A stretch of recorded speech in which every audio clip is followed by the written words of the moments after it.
내일 드디어 결승으로 가는 최종 관문인 2라운드 막장전이 시작되는데요.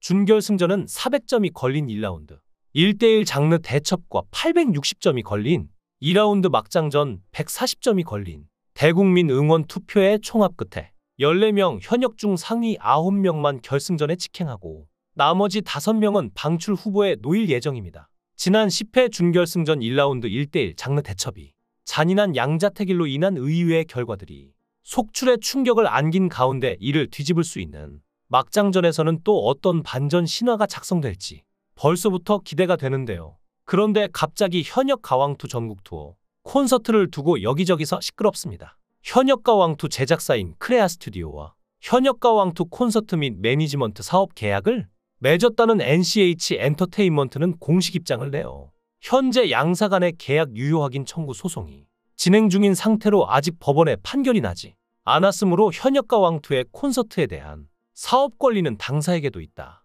라고 했는데요. 현역 가왕 전국 투어 콘서트 소식을 두고는 콘서트 권리를 가지고 있는 당사와는 아무런 협의 없이 크레아 측에서 독단적으로 배포한 것이라고 지적했죠. 이어 크레아가 당사와 협의 없이 독단적으로 콘서트 사업을 진행하는 것은 명백한 계약 위반이며 그간 사업을 준비해왔던 당사를 비롯한 많은 관계자들에게 금전적, 정신적으로 큰 피해를 끼치는 행위라고 강조하기까지 했는데요. 그러면서 콘서트가 차질 없이 원활히 진행될 수 있도록 본 계약 유효 확인, 청구 소송의 판결 선고를 최대한 앞당겨달라고 재판부에 요청하여 왔으나 크레아 측은 변론 기일을 계속 진행해 줄 것을 요청했다며 그러던 와중에 금일 갑자기 공연을 발표한 크레아의 의도가 의심스럽다라고 주장하기도 했죠. 현재 제작사와 매니지먼트 회사 간의 갈등이 계속되고 있지만 현역 가왕에 출전하는 가수들은 피나는 연습을 하고 있습니다. 특히나 반전의 방출 후보로 선정된 박서진은 모정을 연습하는 비하인드가 공개됐는데요. 박서진은 모정의 가사를 도화지에 직접 쓰며 이거 쓰니까 옛날 생각난다. 옛날에 스타킹? 할 때 대본을 일일이 전지에 쓰고 했다. 라고 과거를 회상하기도 했습니다. 박서진은 직접 쓴 가사를 거울에 붙이고 노래 연습을 이어갔는데 단정한 글씨체가 박서진의 성격을 그대로 보여주는 것 같았죠. 박서진은 무조건 눈에 글을 익힌 다음에 노래하면서 그때 익혔던 글을 기억 속으로 꺼내서 그때 그렇게 불러야지라고 인식하며 노래하기에 늘 이렇게 글로 쓴다고 하는데요. 그의 가사지에도 글이 빼곡히 적혀 있었죠. 박서진은 한 소절마다 어떻게 부를지 써놓는다며 열심히 해야지 결승 가지 않겠냐. 대결 상대가 호랑인데 사자가 돼야지 잡아먹지 않겠냐 라고 이야기하기도 했습니다. 특히나 박서진은 무대에서 선보일 내레이션 파트를 신경 써서 연습했는데 애녹에게 조언을 구하기도 했죠. 박서진은 처음부터 기복 없이 늘 잘했죠. 박서진은 최근 장구 없이 무대에 섰다는 점에서 큰 칭찬을 받기도 했는데요. 이전부터 공정하게 평가한다고 얘기 듣던 윤명선 작곡가는 장구 없이 정면으로 승부했다며 그 시도를 높이 평가했습니다. 하지만 당시 박서진이 받은 점수는 상대적으로 낮았고 이는 다른 마스터들에 의해 결정된 것으로 보입니다. 사실 박서진에게 장구란 놓을 수 없는 것이었는데요. 많은 분들이 어릴 때부터 장구를 쳤다고 생각하지만 박서진은 사실 20대 중반 무렵부터 장구를 배워 장구를 치기 시작했는데요. 장구 치며 노래하는 각설이를 보고 무대에 접목해야겠다는 생각을 해서 뒤늦게 배우기 시작한 것이었죠. 박서진은 당시에 무명이다 보니까 박서진이라는 이름보다는 모습을 각인시키고 싶었기에 장구를 선택하는 신의 한 수를 둔 것이었습니다. 가요계에 수많은 가수가 있는데 그중 가장 저평가된 가수가 있다면 박서진이 아닐까 종종 생각하게 됩니다. 품바들과 어울린 장돌뱅이 가수, 행사용 가수 등등의 선입견, 그리고 편견, 그 꼬리표가 아직도 따라다니고 있습니다. 하지만 이번 현역가왕 시즌2를 통해서 이런 분위기를 뒤집을 수 있을지도 모르는데요. 이전까지는 이런 기회가 있어도 잡기 힘들었으나 현재 현역가왕2에서 박서진이 보여주는 퍼포먼스와 무대의 퀄리티를 생각해보면 우승 역시 멀지 않은 이야기 같은데요.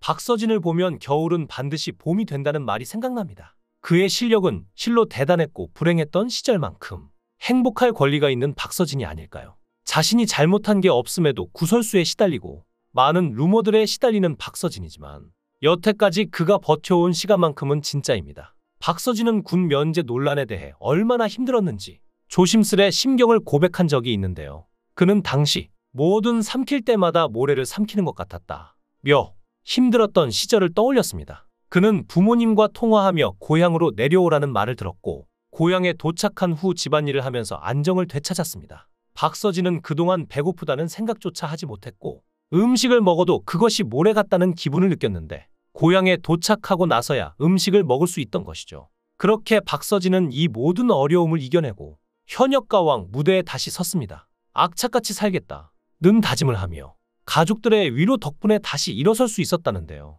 박서진은 팀 미션을 제외하고는 포기하고 싶을 정도로 힘든 상황이었지만 이를 극복하고 다시 무대에 섰죠. 그리고 이번에 모든 에너지를 쏟아낼 텐데요. 내일 강문경은 뽕신의 이름을, 신승태는 트롯광인의 이름값을 증명할 역대급 무대를 선보인다고 합니다. 먼저 지난 10회에서 최고의 시청률에 주인공이었던 강문경은 서른도에 눈물을 터뜨리며 레전드로 불린 망모 무대를 만들었는데요. 강문경이 망모를 선택한 데에는 개인적인 이야기가 있는데 사실 강문경의 부모님은 장사를 하셨는데요. 그래서 아기 때 할머니 손에 컸다고 합니다. 할머니가 고무신 가게 앞에서 우동 장사를 하셨는데 늘 고무신만 신고 장사를 하셨다고 합니다. 매일 발이 뜨겁다고 하셔서 강문경이 신어보니 진짜로 발이 뜨겁다고 생각했다는데요. 할머니가 하얀 모시옷을 참 좋아하셨고 거기에 꽃신을 신으면 정말 아름다우셨을 텐데 꽃신 신는 걸 한 번도 못 봤다고 하죠. 할머니는 매일 고무신만 신으셨다는데요. 망모의 가사 내용이 어머니가 초등학교 3학년 때 몹쓸 병에 시달리다 돌아가신 내용인데요.